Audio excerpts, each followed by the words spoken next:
Okay, so I'm actually going to kind of wing this and kind of give you kind of a rundown on what you need to know for Unit 4. But I'm going to start out with know that there is a complex number I such that I squared equals -1, and every complex number has the form a plus or minus bi with a and b real. Okay, so this is the standard that you're going to need to be able to master, and I'm going to take you through some of the questions that you could be asked. But the first thing you need to know is that by definition, if you're ever asked what I is, it's the square root of -1, okay? That's all you need to know about it. So if you type this into your calculator, what it's going to say is either an error or it's going to say non-real answer. And the reason is because you can't find two numbers that multiply together to be -1 that are the same. But that doesn't mean it's not helpful in math. And so I'm going to put a video in the description that I think is very helpful for you to understand kind of why we study complex numbers, especially with quadratics.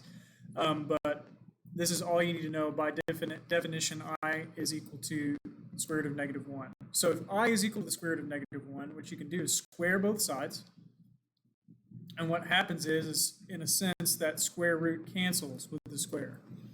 So right here, do it in red so you see that it cancels. It's going to cancel with the 2. They're going to undo each other. And I've got I squared is equal to -1. Okay? So that's an identity that we have. And so there's also this helpful circle over here. Okay? So let me kind of label it a little better. Over here we have the number 1. And on the opposite side of the circle, we have -1. So 1 and -1. And then on this vertical axis, which is the complex axis, we have I to the first up here, and then negative I down here. Okay? So we're going to kind of use this information to help us understand some of the things that show up. Okay? So what you can actually do is think of this circle as like rotations. Okay? So if I have I to the 0 power, anything to the 0 power is 1. So that would land you right here on the circle at 1. And then we've got I to the first. Well, that's just I. So that's up here. Okay? So that's from here to 90 degrees here. So it's a 90 degree rotation. So that's I. And then we've got I squared. Okay? So I squared is from I to the first to I to the second. So I squared we just showed is a -1. I cubed is going to be -I. So the way that I like to talk about this is it's I squared times I. And then we just went over what I squared was. It's just -1. So this is -I. So that's down here. And the final one is going to be I to the 4th, which is I squared times I squared, which by definition is -1 times -1. So it's just +1. So what you'll notice is if I start at I to the 0, I'm starting at 1.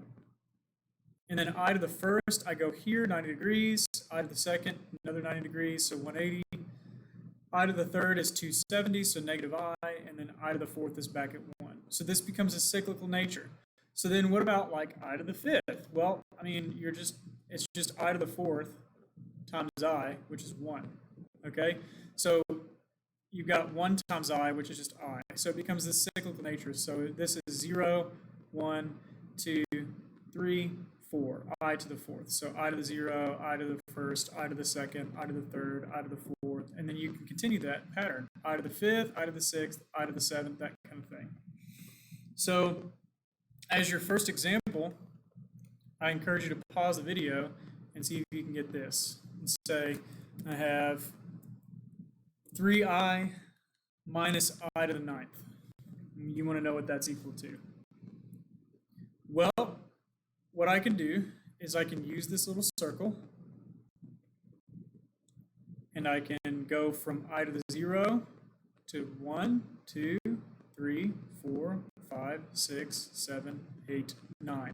So I to the 9th is the same as I. So this is 3I minus I, which is just 2I.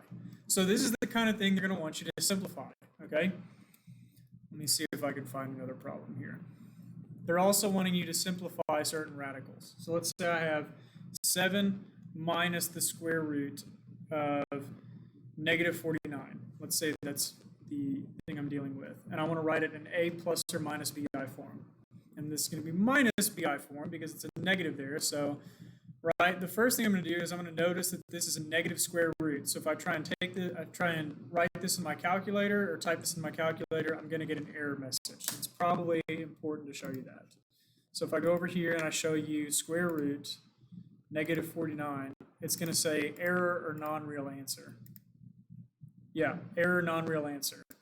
And so what the calculator is telling you is that it cannot understand that you are trying to quantify real numbers. What you're going to do is you're going to change the negative to a positive and write I on the outside.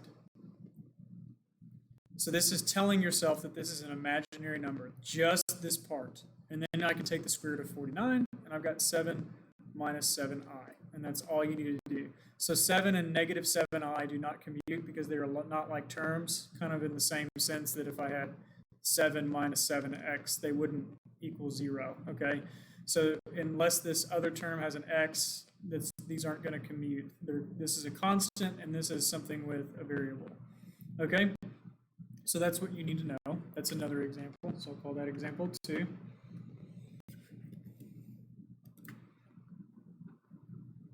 And then another question that they really like to ask is, okay, they'll say something like, here's 12 plus 7i. What is the meaning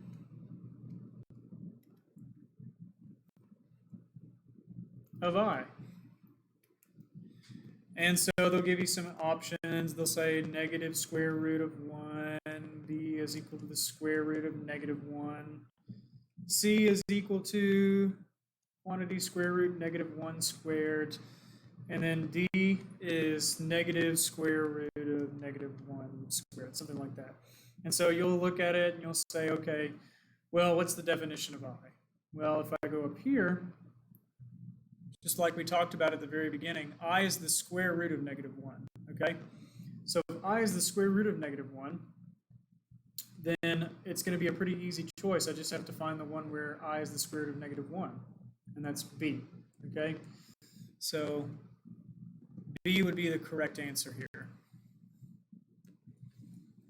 Let's see if we can find a few more of these. And then these are the ones that they really like. Let's say I have I to the 73, and they want to know the value of that. Well, it's going to get a little tedious to start at 0 around this circle, and then go 0, 1, 2, 3, 4, 5, 6, 7, 8. So what you can realize is every 4, I end up back at 1. Okay? So this is a cyclical nature. So if I can figure out a pattern with the numbers, then I'm good to go. So what we're going to do is we're going to generate kind of a pattern to see what these numbers would be. So I to the first we know is 1/4 of the way around. So the way I like to relate this is division by 4. So if I to the 4th is 1/4 of the way around, then that as a decimal is 0.25. So you're a quarter of the way. I to the second is 2/4 or 1/2.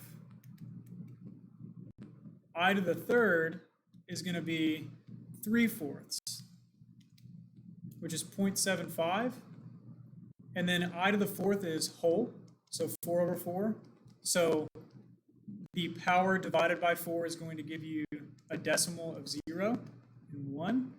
And then if I start I to the 5th, what you'll notice is that 5/4 repeats the pattern.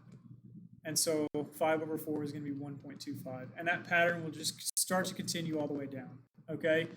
So what you're going to do is you're going to take the power and see which decimal it ends in. And that tells you where you end up.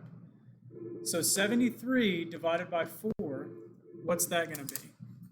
Well, let's take a look at this.